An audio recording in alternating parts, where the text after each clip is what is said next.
Welcome to the Pump Rules Podcast, the show where cast and connoisseurs come to talk all things Vanderpump Rules. Welcome, Amy Phillips, to Pump Rules Podcast. Oh, my God. Thank you.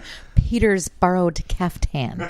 We're doing some vocal exercises. Borrowed Stassi's sad. Stassi's sad. Those are the, I'm going to start doing those as my vocal warm-ups on my way to my radio show. That's good. Yeah. Elocution lessons, right? Right. Did you ever see Oscar with Sylvester Stallone and Tim Curry? No, I never have. Oh, I think you'd like it because Sylvester Stallone plays a gangster who wants to go straight, and he hires Tim Curry as his elocution coach. Oh. Yeah. Nice. That's hilarity ensues. I feel like this part of the show is kind of like, hey, what's happening at Sir? Right. Yeah, exactly. We're not talking about the show at all. We're just talking about movies. Yeah, we'll get to New Orleans eventually. I saw Lion the other night. Oh, no, really? What a tearjerker. Oh, really? Yeah, I heard wonderful things. Also, Batman Lego movie. Real cute. Again, tearjerker, I heard. So what an amazing episode to have you with us. The third of the three-parters of New Orleans. What a phenomenal gift that was to the world. And that was fun to watch it with you guys because you could just share in the jaw-dropping drama right. and the fun together. Right. So it's so great. It was a real romp. It was a real romp. Yeah. Episode 2 we taped the other day with Schwartz and Jax, but Schwartz wouldn't watch it with us. And we'll pretend that the noise that's happening in the adjacent apartment is them unbottling that bottle they bottled perfect. everything up in. Yeah, we'll just, that's good. Yeah, the unbottling. Yeah, a little theater of the mind for the listeners. Or like Katie picking out paint swatches. That's what it is. Putting paint on the wall. She's like, or I like when she went to pick it up for Lisa, or she had to look at all these options. One was like Princess Diaper or something. There was all like Fallen Angel. I don't know what they were. That's what they were, and they all looked exactly the same. Yeah. Oh yeah, they did. She's like, you're an amateur at picking out swatches, you fucking moron. You don't bring the paint, you just bring the swatches. I was kind of like, why are you bringing all this paint? And it was a lot of paint. Yeah, you bring the swatches first. That made sense. Right, then get the okay. But that's okay, but that's why she's young. That's why these are the things you learn when you're an assistant to Lisa Vanderpump. Right, these are the things she wanted to glean from the master of ceremonies. And also, it showed some enthusiasm. She really wanted to just make sure it was all ready to go. Yeah, she was. Yeah. She was ready to go. She overachieved. It would have been much easier staying a server at Sir. Or possibly easier to remain a hostess, as we saw on this episode with Katie O'Malley. Katie O'Malley, ladies and gentlemen. Welcome, Katie O'Malley. Round of applause for Katie. Real snooze fest. For the whole episode, we kept going back to Sir, and we would all pretty much groan. Like, why? We don't need to be here right now. No one's there. No one. Not even Lala. Not even James. Let's get back to the bachelorette party. And I like how Lisa acknowledged the sort of forced situation when she's like, oh, hello, you're here early. And Katie, in her amazing, dazzling improv skills, was like, yes, I am. I've been here for a year and a half, and Lisa acting as if she's never seen her before. I've been silently growing my wig over in the corner. It doesn't look like a wig. It's not good. First rule of improv, it's yes and. That's right. Yes and. That's not just yes. Yeah. You can't. I mean, if you're a hostess, you got to learn the art of conversation, at least to get you from the station to the table. That's true. If you can't have, a 2-second conversation with Lisa Vanderpump, how are you going to be a cast member on this show? I mean, I'm saying that because, why are they even bothering with her? Were they just flushing her out this way? They were like, maybe. Katie's really Let's been just see bothering what us. she's made up. Yeah, let's see if she can recite the menu, which, as we discussed during the show, I think I might know the drink menu better. I don't drink, been to the restaurant once, but of course, obsessed with the show. Right. That probably helps. But then again, Katie O'Malley probably is too. Katie O'Malley, ladies and gentlemen. This one goes out to Katie O'Malley. Oh, no. They're showing the world how hard it is to apply for a job at Sir. Maybe that's what it is, because they just put a notice out, I think, in the, I don't know if it was in the trades or whatever the hell they put it out. Okay. Yeah, and they said Twitter trades. To the Twitter trades, the troll news, that they were looking for new servers. Really? Yeah. I gotta go, guys. I'll be right back. Yeah. So we start the episode at the second half of the big fight. Yes. That we thought maybe couldn't get any worse, and it gets so much worse. It really sizzles. It really does. Come to find out, last week was just a simmer. Yeah. And it really came to a boil. Schwartz continues to impress us. and make all the ladies swoon with his gentlemanly behavior. God, Schwartz was on a friggin' terror. He was on a drunken terror this whole episode. I feel vindication for Katie. Same here. I really do. Yeah. And I've been sort of waiting for this because, like I said, when Stassi was on my show, I was like, Stassi, I was talking like, my great aunt or something. I'm like, listen, honey, you got to tell your best friend Katie. She can't talk to her man like that. Those words, bad names stick, honey. You got to tell her. Like, I was like, please just do everybody a favor. And she's like, you don't understand. Schwartz is worse. Or actually, she said he's just as bad, is what she said. And she basically told me, it takes two to tango. And I was like, but we're not seeing the other part of the tango. And why? And she's like, you just haven't. Sure enough, now the proof is in the pudding. Mm-hmm. And it really is. They're a match made in hell. And Stassi really gets it, too. She gets all the shrapnel that Katie caught last episode when she just was like in the hallway. Wait, what do you mean? Kristen's been downstairs. And he's like, you're a moron. Right. The name calling. Yeah. The incredible name calling. Yeah. And he's like, he said some horrible stuff in this episode. She's a bitch. Mm-hmm. She's a nightmare bitch. He doesn't even say bitch again, but he's about to, as he's like, that's the best and he just walks out of the, yeah. His little sash caught him from saying it. His little red sash. He was just too fancy to get into it at the moment. He was like, I'm a lady. Thank you very much. I lost my underwear. I lost my underwear. He had so many classic. He was such a hot mess. It was so entertaining. And then he slept in that whole outfit. I was going to say ordeal. Because, he slept in the adjacent room at Jax and Brittany's. Meanwhile, Jax was the voice of reason the whole episode. Oh, he was like dad coming home, kind of ruining the slumber party. It sounded like Tony Danza on like a very special episode of Who's the Boss. Hey, what's going on? Hey, you guys shouldn't fight. He said, girls, come on now. Everybody out. Everybody up. Everybody out. No. Tom's going to apologize to Katie. That means you too, Kristen, honey. That means you too, Kristen. Brittany, give me a blowjob. Dad. What's going on here? I'm sorry. I'll go down on you. It's fine. That was so great. That was so good. I love Jax and Brittany's rapport with each other, even in these stressful moments. Oh, yeah. Because immediately after they go back to the room, then Jax gives the lowdown. Well, Schwartz, what he did is, Carmen was there, and Schwartz just came into the room, removed all his clothes, and kept running around saying, I did something bad. I did something bad. Which is like... your weird cousin. You like what's Tommy doing? You know what I mean? Is Tommy okay? Is Tommy okay? Does Tommy do this a lot? Is this what Tommy does? And he's banging his head against the wall. Put his helmet on. And not to throw, he threw himself under the bus, but if you just made out with someone and you were pretty sure maybe that's enough for you to take all your clothes off and run around in front of Carmen and say, I did something bad, but I don't know. I just, that sounds like such a funny horror movie. Like when someone comes home and they're like, I did something bad. I feel dirty. And then they rip their clothes off and they get in the shower and scrub the dirt away. They take a Silkwood shower. I think that's where he was going with that. It's like a bad Lifetime movie. Yeah. Tom Schwartz is the my favorite. Pretty little princess. He's done something bad. He's sleeping in his Spanx. His breath isn't just rotten, it's rank. He's got close to 30 Coors Light in his tank. You've never seen him like this before. Tom Schwartz is Pretty Little Princess. Pretty Little Princess. He doesn't even know how it got this far. Pretty Little Princess. Coming to a Redbox near you.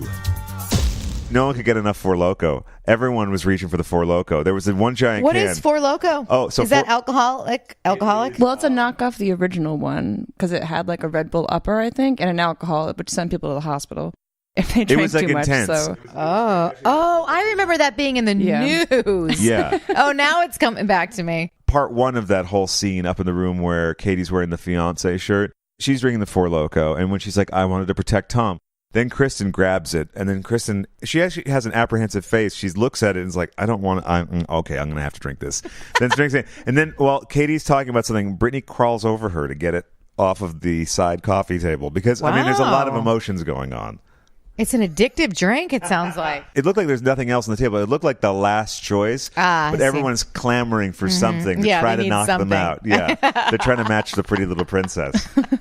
Like when Tom takes a drink of a Coors bottle and spits it out, and he's like, "It's just water." Yeah, at first I just thought, he's just like he can't put any liquid right. in more. We've all been there. We've been there, Tom. We've been there. We've all spit it right back out. Oh, and the show opens. This episode opens with this great fake track called "Pretty Lies" or "Pretty Little Lies." We've noticed that the fake music this year is like a Greek chorus talking about the show. Yes, there's a lot of yes, like the one I noticed that too. Yeah, like I hope we're gonna stay together. And then there was the one that was like Baba, Baba, Baba, and then there was one that was like la, really la. One that said la la la la, and it was I remember the la la one because it was like you know what you've done la la.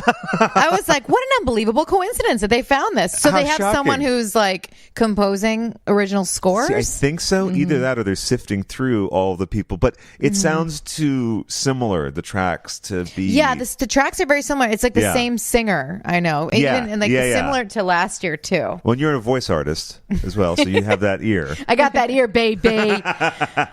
Peter's borrowed caftan. Peter's borrowed caftan. Drag bag. This segment brought to you by Four Loko. Four Loko, when absolutely anything will do. We were on Amy's show yesterday. When this will come out, it'll be the week before. So find it on your Sirius XM app, on Reality Checked, on Andy. No, not Andy. Radio Andy. Radio Andy. And we were discussing Sandoval's Blinding Love for Tom Schwartz, which came up quite a few times in this episode. Yes, it did. Yeah. Wow. He does get passionate, doesn't he? Really. And we finally got to see him kick open the door. Yes, finally. Finally. Now, did you think it was blunted by, like, the impact was sort of taken down by the amount of times we've seen it? Kind of like you see a trailer for a movie too many times, or was it just as good as you had hoped it would be? No, this is good. It was good. Yeah, it was. I did like it Me too. because what we didn't see was him punch the wall. That's right. Get your finger out of my face. Yeah, get your finger out of my face, and then he punched the door Really hard. Yeah, and I was like, ouch, and girl, you got some nails on, so be careful. Exactly. And he kept the nails on when they went out carrying on, didn't he? Yes, he did. And I think, and like the next day, it looked like he just filed him or clipped him down because he probably couldn't get him off. Yeah, although he was grossed out by them when he woke up. He woke up apparently still wearing his contact lenses, which I'm going to have to... That makes me crazy when people sleep with their contacts in. I don't know what kind of contact lenses he has, okay? I mean, I know I'm a fan, and I should probably know that by now. But there are contact lenses that are made specifically for you to be able to sleep in. Oh, I didn't know that. Okay. But it didn't look like those were the kind that he had because he took a fire hose and was trying to... That's right. It looked like he had some dry eyes. But yeah, I know that because my husband wears contact lenses. Oh, okay. And he got the kind recently where you can sleep in them, and he enjoys them. So you can wear them for multiple days? Yes, yeah. Wow. He doesn't always leave them in, but... Yeah, but you can if you want to. Yeah, and it doesn't hurt or they don't do anything weird. Oh, that's Brought to you by 1-800. AccuView. Having had dry eye, being diagnosed with it once, anytime I see anyone fucking around with their contacts, I'm like, don't do that. Like, I'll be the annoying aunt about that. Like, your eyes. Yes. They're a precious thing. They're a precious Absolutely. thing. Kristen mentions the love between Schwartz and Oh, yeah, Sandoval. Kristen does. Is that vacuuming button? Well, we're going to pretend it's a chainsaw. It's all right. There's going to be some background noise on this one. It's okay. Hey, it's giving it a real life appeal. Exactly right. This is the sound of the building. This is what happens, people, if you don't like it. Yeah. Fuck you! I can say fuck you on your show, but not on mine. It's serious, though, right? No, I can say it. Okay. But I won't say it to my listeners. I'll just, but I can say it. I can be more free. You can drop your LMCO in there, but that's my favorite. Stassi didn't know about this all going on. Right, And then she was real sad. She was really sad. Very, very sad. She's always upset at those times when they weren't best friends. Yeah. I think it's very easy. I think it just takes a gentle push for her to be very sad this year. She's going through a lot emotionally, and also the year of being single has put a lot of strain on her. And then also her childhood home is being sold, which I don't know how much that's weighing on her, but it seems a little. Sheena was really on fire in this episode. Well, this was so interesting because it was like you have this whole layer that's happening with Tom and Katie. Yeah. which is big enough, you know. And then, of course, going back to Sir, which is the biggest part, Katie O'Malley, you know. So that's what it's really about. We're waiting for these scenes.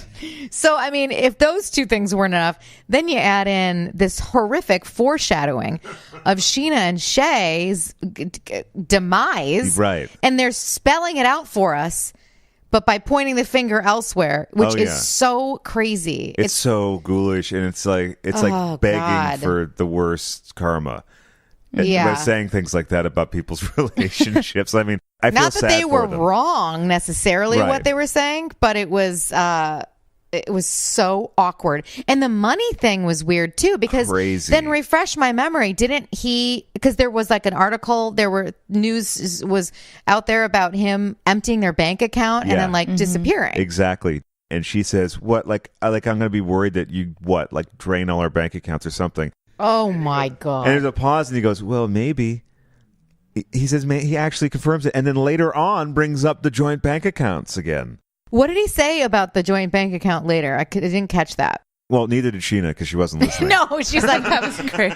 You have to listen to your partner. And she's like, can you just hand me that thing over there? She's like, have you seen the steamer? She's like, grab the robes we're going to steal those. Let's put them in their bags. Yeah, and you'll steal both of them from us. And then you'll take them out. I love this whole season of him talking about everybody else's problems, and he's correct, but he's talking to Sheena, and she's not listening at all. And it's the only way he can actually tell her how he's feeling trapped inside. Yeah, he's full of opinions and thoughts, but she doesn't really want to hear them, it seems. Or maybe she's just fed up. Or maybe she can't physically hear them. There's only a certain amount that goes in. This might look like a celebration. You might think you're on vacation. But when the clock strikes 3 a.m., you have no idea of the amount of work you're about to do. Or with who. Kristen Doty is The Mediator. The Mediator. New World Pictures is proud to present the directorial debut of Jerry O'Connell from a screenplay by Peter Madrigal and Babalu Mandel. The Mediator. She's working through her stuff, and yours too. The Mediator. Step into the swamp. Sandoval and Kristen have like the most awkward hug preceded by the most awkward conversation. But Kristen is getting so great with these snappy comebacks. What did she say, Amy? She says... She says, he's like, I just came out here to have a cigarette. And she's like, you just stepped into the swamp. And it was a drunken, slurred line, and it was beautiful. It was beautifully executed. Points. Yeah. So many points. Brava, Kristen. Brava. It was witty. It was funny. It was topical. Because they were in New Orleans. That's true. Everything about it was fantastic. Probably my favorite moment of the whole episode. And it reminded me of when they were in when the girls were in Montauk. Pardon me, when the ladies were in Montauk. And we have to be sensitive in these trying political times. And they're ordering shots, and Sheena, who was being a pill, as she was at many gatherings, was like, oh, I don't want those. That's just a bad memory. And she's like, honey, they're all bad memories. I just keep moving forward. It was great. She's just like the sassy drag queen who's like, let me tell you another thing. Right. Yeah. You're right. She's evolving and she's embracing. I was actually, if we could really just sort of wade in this for a second. Oh, please. Yeah. He's like, do you know how many people, you slept with or whatever? And she's like, you don't even know. She's like, I fucked a ton of guys behind your back. And I was actually like, holy shit. Because you think about it, you're like, okay, well, yeah, you kind of hear the rumors or you think that maybe that happened. But then deep down, I'm such a like hopeless, hopeful. Yeah, sure. Yeah. Where I'm like, she probably didn't really do that much. But then to hear her say it, I'm like, oh, Kristen. I mean, I was like, what? And why? Why? Tom Sandoval is your boyfriend. Yeah. Why are you fucking a ton of guys when Tom Sandoval is your boyfriend? Right. I mean, no, I understand they had problems, but that was really that was quite eye-opening. She has admitted it, I know, over the years. Sure, yeah. But to that degree. Not that extent, though. Not that quite extent. that. Crazy Kristen has healed. That was pretty amazing. And that was like, this is who I am, take it or leave it, fuck y'all. As Lisa Rinna advises people to own it and Yes. everything, she really owns it. Oh, she owned it. She owns it so much. And this year, she's really been completely unflappable. And there's nothing you can challenge Kristen with. Mm-hmm. They flip out on her when Kit Carter, I almost called him Kit, when Kit is up there, Kit Carter. When Carter brings up the stuff at the picnic table, that unleashes this whole wave. Right. And didn't you see, I felt like there was a lot of anger towards Carter. Well, yeah, for sure. Yeah, he opened Pandora's box, baby. They're right. That had Kristen written all over. That was pretty. Carter, welcome to Vanderpump Rules. You are now an official cast member because that's the shit that you got to pull. Yeah, that's right. It was pretty, that was real ballsy. It was. It's why we watched the show. And, it was, and Tom Bosley. Tom Bosley. And then he got a lot of shit on Twitter for being thirsty, which is amazing because the people are apparently watching the show do not know. Is that how the show works? Yes, that's how the show works. You have to be kind of thirsty. Well, you have to bring stuff up. You have to be aggressive. And you also have to be able to go, okay, this will not be comfortable for me for possibly 24 hours. I don't know, maybe 48 or a week. I'm going to have to bring it up. That's kind of the rule of the show. They have to bring stuff up. Yes, they have to. They have and if to. he didn't, somebody else was going to. Yeah, and they'd already started talking about it at the table. They were already talking about it. Yeah, and also he did his girlfriend a solid by bringing it up without her having to be the only one who is carrying the torch for it. She did later have to then confront Schwartz in possibly the most ill-timed moment that she could have. Right. Yeah. But it was already now, as Katie said, the toothpaste was already out of the tube. Megabus, in cooperation with Pucker and Pout Experiential Entertainment Limited, is proud to present Louisiana Hellride. Louisiana Hellride, the very first all-in-one package tour for bachelor and bachelorette parties looking to live life on the edge and dance right off the ledge. Now you too can hit the heights and plumb the depths of your relationship, Bubba style. This whirlwind 3-day misadventure will have you questioning your life choices, as well as your eyeliner. And since this is the official Two Bubs Blackout Package Tour, your purchase includes a one-of-its-kind unlimited alcohol pass. Recognize the participating New Orleans watering holes such as the Always Lounge, the Phoenix Upstairs, Good Friends, and the Rusty Nail. Each member of your party will also get complimentary Sandoval brand butt pads, whipped cream, and the piece de resistance, his and hers editions of Big Fun Questions. Big Fun Questions, the party game that will lead you right down the drain when you're feeling no pain.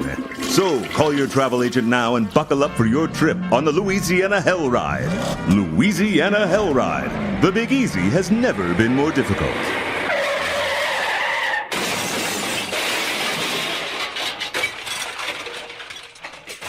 Oh, when Tom was talking to Katie later on, and he with the whipped cream in his mouth. Oh my God! What'd you? Yeah, you. I said I would fucking hit him right now in the face so hard. I would have been so pissed. He's making a joke out of everything. Oh yeah, just not taking so it, awkward, like just trying to brush it aside and like not take it seriously. And I understand he was completely hungover, and but at that point I'm like, oh my God, I'm out. Yeah, I can't. When I saw that, I was like, my mom is going to hate him. Yeah, this episode was not a good. It wasn't in a good light for Schwartz. That's for sure. Not a terrific arc. But Tom. my God, I had this moment where I was like, and I think it was that moment when it was right before the whipped cream when Katie and Schwartz were talking. Yeah, and she started yelling at him. Sorry, it's funny because it's like, well, that always it's happens. a mixture of emotions. It's you're appalled, you're titillated, you're everything. giggling. Yeah. But that's what it is. It's like, oh my God, they are living their lives in front of us so hard. Full tilt. Yeah. And I'm like, I could not do that. Right. I it is kind of astounding when you see them, to see their fights and to see them say exactly what they are feeling on camera. That's why it's such a good show. Right. Yeah. There's so much reality TV. And I wouldn't even say a lot of it's on Bravo. I think Bravo does have a lot of good reality shows where the drama isn't very manufactured. Right.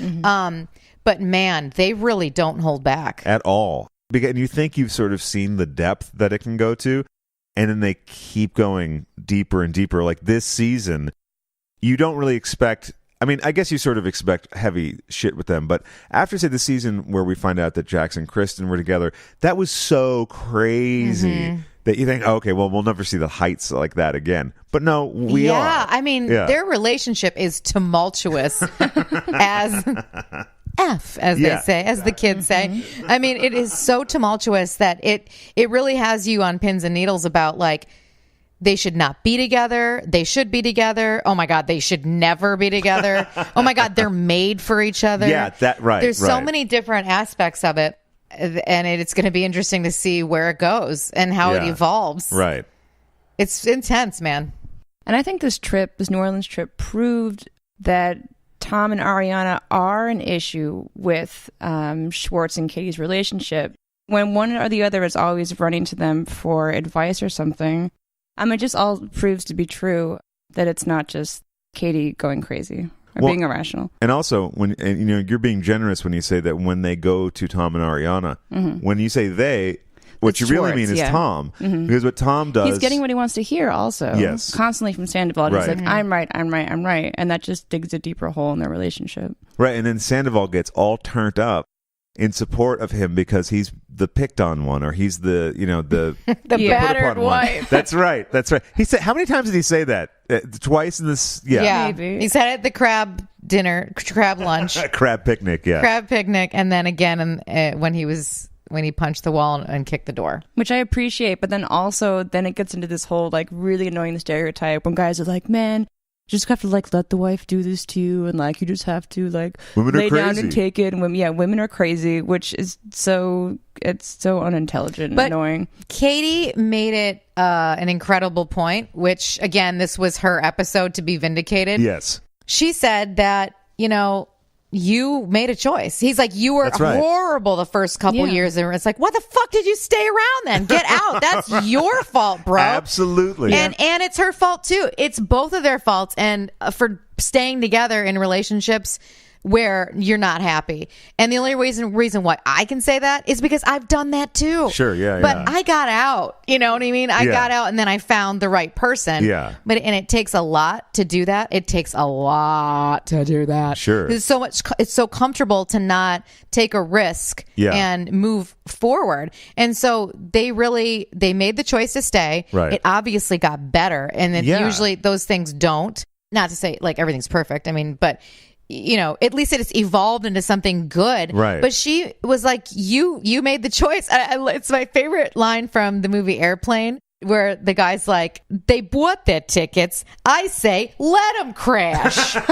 They knew what they were getting into. And it's like, that's really true. That is true, you bought your ticket. Like, you knew what you were getting into. Now shut up and put up. Yeah. And you're just going to have to move forward. And those are the lessons in life, kids. But I know that those first 2 years were kind of like a hell ride for the two of them. Hell ride. But to keep bringing that up is crazy because... As if there's no progress or anything. Say she was like the worst person on earth for 2 years, whatever, right? Yeah, sure. So now she has to pay for that for the rest of her life? No, and that's what he uses to excuse himself from admitting that he slept with somebody. But you were crazy the first couple of years, and like there's no logic in that. And she, if she gave him an ultimatum or not, like we said, it's his choice. So he could have stepped out or committed, and he did. Right. So, I think the ultimatum was kind of like, like what the? Are you serious? If you're serious, then like, hey, come on. Yeah. Didn't that still take another 16 months? Yeah, it did. Ring on a string. She gave him 6 months and then she extended it. So then finally he got an extension. Hardliner Katie. She's like, you got 6 months. You have 22 months. But an ultimatum is not a bad thing for a woman in many cases, Yeah. And no man is going to like that. And that's why I can't remember who said it. If it was Sandoval or Jax, who said one of the true wizards of wisdom. One of them said that she gave him an ultimatum and that's not fair. It was Sandoval.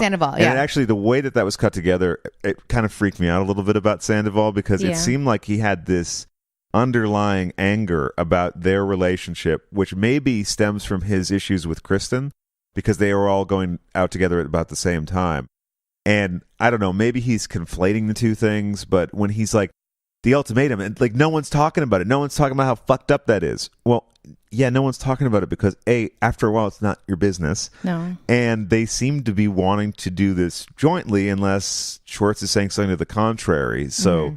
And again, we love Sandoval, but I think that burning hot passion sometimes gets him a little... An ultimatum is not fucked up. No, it's I not. think It's not. everyone, man and woman. Yeah. What would Ariana say?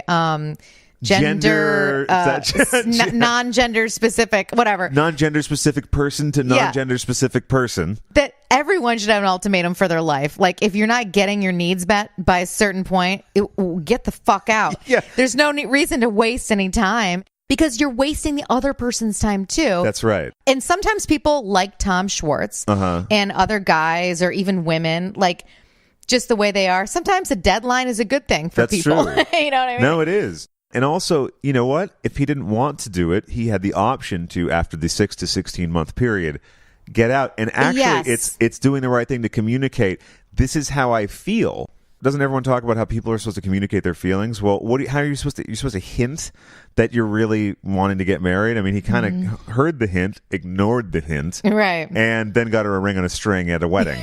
did exactly what she told him not to do. Yeah, the exact thing. That is so funny.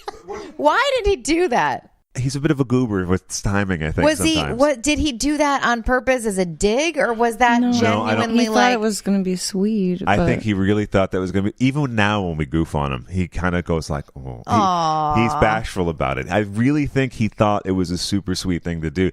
I guess the rub of it with him with that stuff is he wants to do something so nice. But then when he does it at the wrong time, he like double screws himself because then she gets so mad. Right. And I think that leads to when he goes like, I try this, this, and this, and just nothing works. Because he's like so freaked out about doing stuff. He does one thing in the worst way possible. And he's like, well, I can't do that again. So I don't know their history, but it seems like Katie might have had problems in the past in relationships, which is why maybe she has trust issues. And Schwartz himself is not that he's not great with connecting with people, but not really great getting emotionally involved in relationships. And that might be part of why they always butt heads with things. Well, if Katie said that when she was explaining to Stassi, like he cheated on her, she chose to accept it and move forward. Right. I was like, bitch, yeah, all right, that's cool. Yeah. Like, that's great because if you knew you had problems, I mean, it takes two to tango. And Sure. if he cheated on you, there's obviously a reason. It's not just, it's a two-way street. And she had said something about that at one point, that they were going through really rocky times at the time. And not that she was like, oh, of course, I totally understand why he cheated on me. But she understood the context wasn't just like they were like, oh, I'm so happy. And then he just ran off and did that. Absolutely.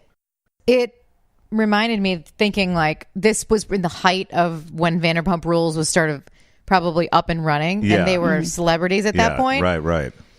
And that's, I mean, I hate to say it, but completely inevitable for their situation. Yep. It just is. And I mean, I'm surprised they're still together. I mean, I can't, because none of them really are. I mean, Kristen and Tom aren't together. Right. Because apparently she was fucking a ton of guys. And that was even before Vanderpump Rules was a huge hit. And as she said to Sandoval, ones you don't even know about. Oh my God. I could not believe that. I love that she said a ton. I love that though, because she was like, what the fuck are you doing talking to my boyfriend, telling him what a horrible slut I am? Hey, by the way, just so you know, there's a whole bunch of guys you don't even know about. And then the way that Sandoval described that conversation afterwards, like, what was it? It was floating. Kristen was like arguing with herself. That was hilarious. And it was like being on a horse that was just bucking and bucking. And I was like, a horse that's talking to itself? Because he paused for a second and I thought, it's like being on a horse that's talking to itself. What do you mean? But he didn't. He has an interesting perspective. That is funny. He was so confused by that conversation. He was. Oh, and the hug was incredible. She looked like she was about to vomit. And he looked like he was, I don't know, hugging a grandma or something. Yeah, he was like pat, pat, pat, pat, doing that pat, pat, pat The nervous thing. pat, pat, pat on the back with when a guy hugs a girl is amazing. It was hilarious. That was that scene between the two of them were epic. And then last week's episode when they were kind of fighting in the elevator, I was like, oh, it's just like old times. I miss you guys. I mean, I've really enjoyed their interactions as weird and awkward as they've been the last couple episodes. I've really been... It's been nostalgic. It has. They still have a magic on screen together. They do. Yeah. They've got a chemistry that no one can deny. It's like Sam and Diane from Cheers. Yes. And for throwback relationships, Peter and Stassi had a nice moment. Oh, yeah. I liked that. Yeah. I liked that. Me too. And so did Peter and Stassi, it seemed. Yeah. I like how Stassi said, well, of course, of all the people, I want to kiss Peter. I mean, of all the people in the bar. Yeah. We're going to find out what bar that is. The one that has the Murphy bed in the wall. Oh, my God. That was so cute, all the dancing. It really was. Oh, my God. Jack's dancing like the backup dancer. Shout out to Sandoval's plaid suit and then the fedoras they were wearing. I have a feeling he was in charge of the hats, as like not just the drag, all the drag rather. Those hats, the other hats. I think Schwartz might have been still wearing those butt pads at that bar. Oh, because he's loving them now. Oh, what did you think when Peter was talking about how when him and Stassi used to be together, and he's like, well, we were together, and well, I became overbearing and she became controlling. Oh my God. It was incredible because he said they were together for about 4.5 months. Right. Too. So the rate of speed of that was pretty intense. Yeah. What did you think about the spin the bottle? I love to spin the bottle. I thought that was great. But of course, Tom and Tom end up kissing again. For a long time. We never saw Carter's shirt, the with Crazy. So Sandoval got shirts for everyone. Jax has said, sun's out, dumb's out. Sandoval's had straight in quotes. And Tom number one, of course, there was two different Tom number one, which is very sweet. Mm-hmm. I like how he's trying to help Schwartz out that morning. Hey, buddy. I mean, he even talks to him like a fragile 5-year-old. Hey, buddy, how you doing? Good morning. Hey, I got you a beer, buddy. Hey, I got you this, too. It's like he's dressing him. He's putting it's incredible. Here's your building blocks. Also, the speech that he gives around, I think, the crab party and then the interview segment, he's talking about how Schwartz is always doing the right thing and he's helping his family out. He helps other people out. That's all great. Does not excuse you from calling your girlfriend, fiance, whatever, a bitch, a nightmare in front of other people. Like, not good. No.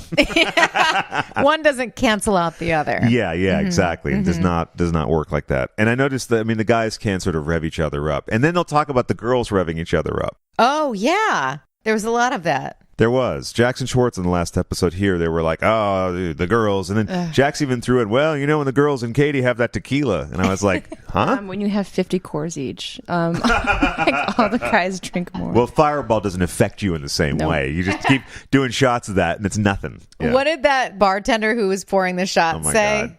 They're all saying, what's that shot? What's that shot? And then Jack says, what is that? It's horrible. Horrible. I love how he's not shy about expressing his opinion of something. No, people would be like, oh, it's a local thing, and thank you very much. And then the bartender says, yeah, it's a celebration of thinking positive and testing negative.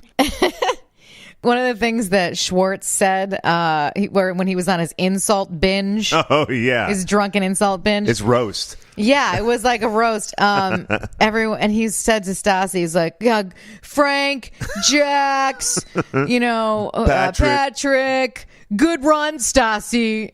Oh, my God. I mean, such a cheap move. They're like in bed trying to sleep. They're like, what the fuck? We didn't sign up for this Comedy Central roast. He's falling off the bed. And Stassi's trying to comfort Katie, something that Schwartz says no interest in. Katie's like, get out. You're too drunk. You have a smoky eye. I'm not listening to you right now. He did have a beautiful smoky eye. And he was blackout drunk. One thing I meant to say, actually, when Schwartz was here, when they're getting ready in drag and then they find out that there's a stripper, Schwartz seems all nervous about everything, but then all he wants to know is Katie having fun? Is she having fun? Is she having a good time? I just want to make sure she's having a good time. I'm so emotional that I'm He's getting crying. very choked up. Because they love and care about each other. It just gets all... Well, like I said before, and I think Kristen is correct, like Sandoval creates a lot of problems with them. Well, it seems that Schwartz leans too heavily on getting a pat on the back from his buddies. Like, oh, no, dude, it's not you. You don't have to. And he leans into that so much that he does it at the party when he has the moo-moo on, the pool party. Yeah, and then it's guys being like, oh, yeah, and like minimizing everything or saying, oh, the women drink, and it's just a bad habit. Yeah, well, and I don't know what's more offensive when they say, well, the women drink, or when Sheena's like, they just drink a lot and they should all be sober. It's like, oh, please. Please. Well, that's not going to make for a good show. So, no, sorry. I don't approve of that. Well, there's no room for Ken on the bed anymore. There's too many dogs. Oh, my God. They're my dogs. No, they're my dogs. Wait a minute. This was a bomb drop, though, for real. In the middle of the episode, I wasn't expecting. When we went back to Lisa Vanderpump and Ken, and they're in bed in her gorgeous silky pajamas. Get me a pair of those. And then she's like, I want to open. What about that Chi-Chi La La place, whatever it's called? Chi-Chi La Rue. I want to get that note. I want to find a young buck partner. And I'm like, where is she going with this? And who's the partner going to be? Like, what? And all of a sudden she's like, what about Sandoval? Yes. And I was like, what? I was floored. I was shocked. I felt like I had a little surprise party right there for myself. Yeah, I know. It's pretty exciting. That was so exciting. Super exciting. I'll be thrilled to see what happens with that. Again, every season sometimes it feels like, well, what could be happening next season? Like, how is the show going to go on? I think the show is kind of inexhaustible, at least for another few years, because did we ever expect to see this kind of stuff happen like that we saw in this season? No. It's been incredible. And then so next year is bound to have loads of hijinks. Well, hijinks in the hallway upstairs. Oh my God, that's right. Hijinks in the hallway. That's right. Coming to you soon. This segment brought to you by Tequila Tom. Tequila Tom. You didn't know it was a two-way street. Tequila Tom, coming back this Thursday, Friday, and Saturday night.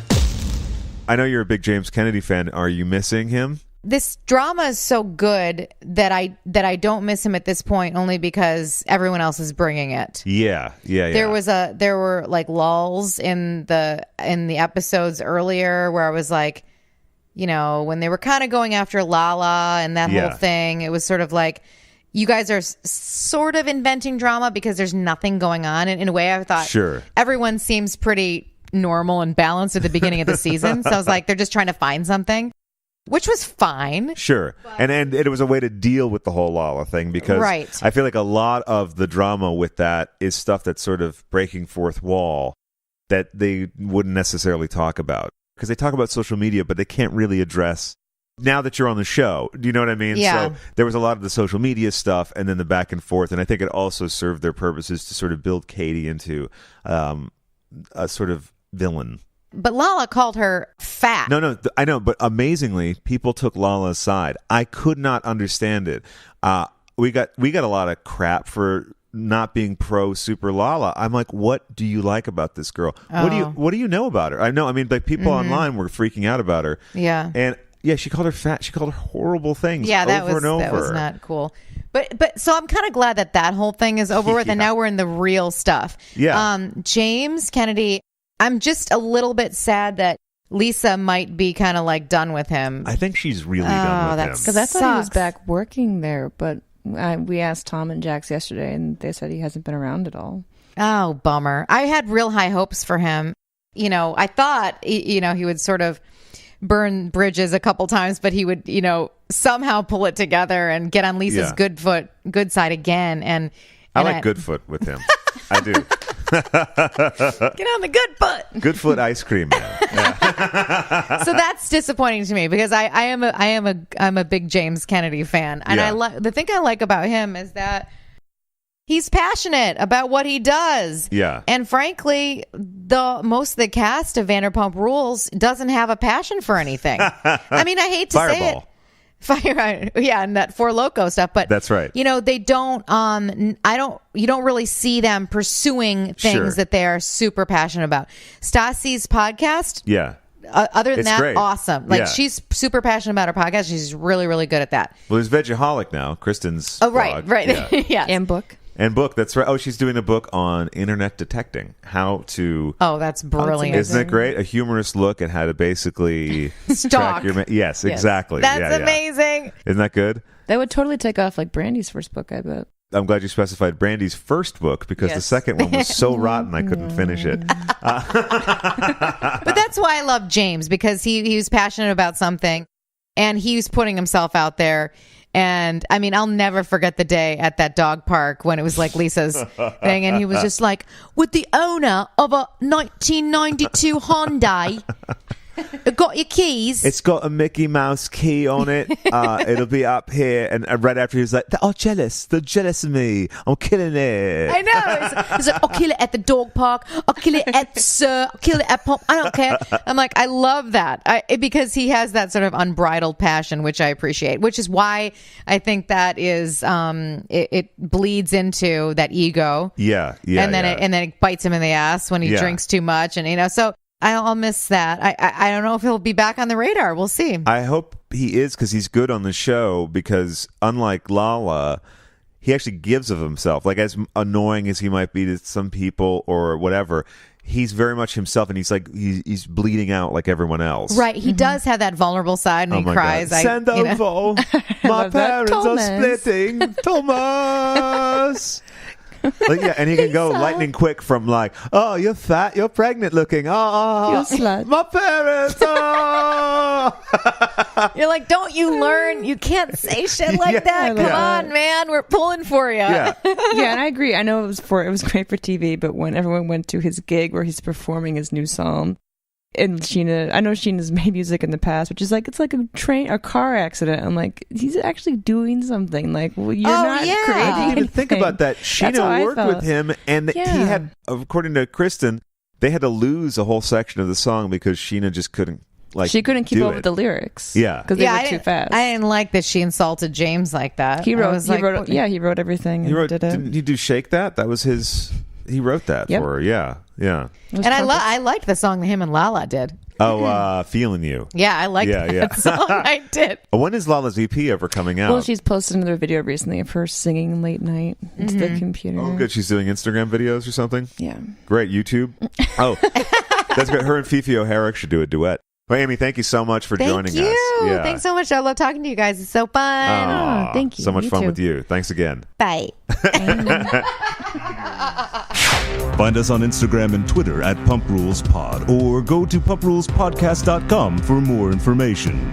Email PumpRulesPodcast@gmail.com and follow on Facebook at Facebook.com/PumpRulesPodcast. Thanks for listening, and see you next time.